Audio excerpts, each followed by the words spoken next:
Të dashur qytetarë, në mbyllje të këtij viti, qeveria shqiptare ka ndërmarrë nismën për miratimin e një amnistie penale, një akt ligjor ky i bazuar te humanizmi, drejtësia sociale dhe standardet evropiane të drejtësisë.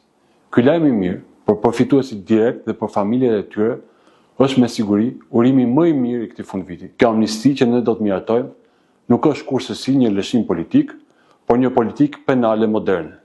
Një shtet i fortë nuk ka nevojë të mbajë në burg njerëz pa rrezikshmëri reale, por të investojë në rehabilitim dhe siguri afatgjatë. Drejtësia evropiane nuk matet me numrin e burgosur, por me parandalim, rehabilitim dhe uljen e përsëritjes së veprave penale. Amnistia që ne do të miratojmë në Këshillin e Ministrave nuk është një vendim i rastësishëm.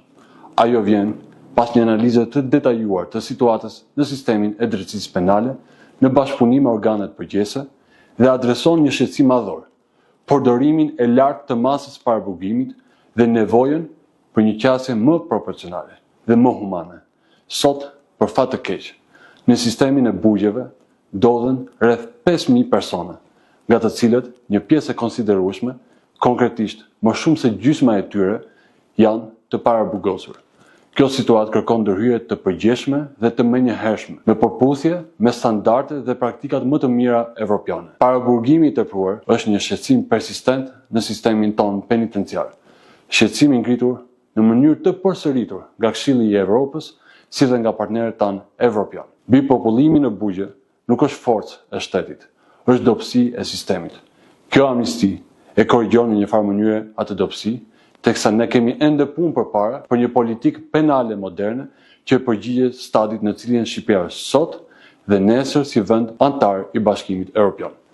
Përmes kësaj amnistie, qeveria po ndërmerr një tjetër akt parandalues dhe human, përpara se problemi të kthehet në krizë sistemike.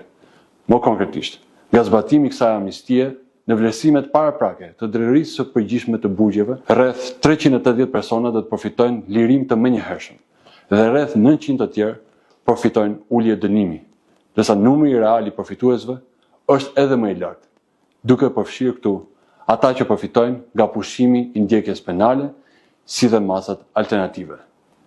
Jam veçanërisht i lumtur që në këto kategori përfituesish përfshihen të mitur, gra dhe persona të dënuar për vepra me rrezikshmëri të ulët shoqërore.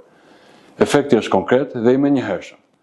Popullimi në burgje ulet me gati 7%. Përmirësohen kushtet e trajtimit, sigurisë, rehabilitimit, si dhe garantojë më shumë respekt ndaj dinjitetit njerëzor. Sigurisht, nga kjo amnisti nuk mund të përfitojnë ata që kanë kryer krime të rënda, korrupsion apo vepra me rrezikshmëri të lartë shoqërore. Kurse si jo, subjekte që janë hetuar nga SPAK dhe gjykuar nga GJKK. Nuk ka amnisti selektive dhe as favorizime, por kritere ligjore të qarta dhe transparente. Kush e sheh amnistin si dobësi, gatron në fakt dëshkimin me drejtsinë.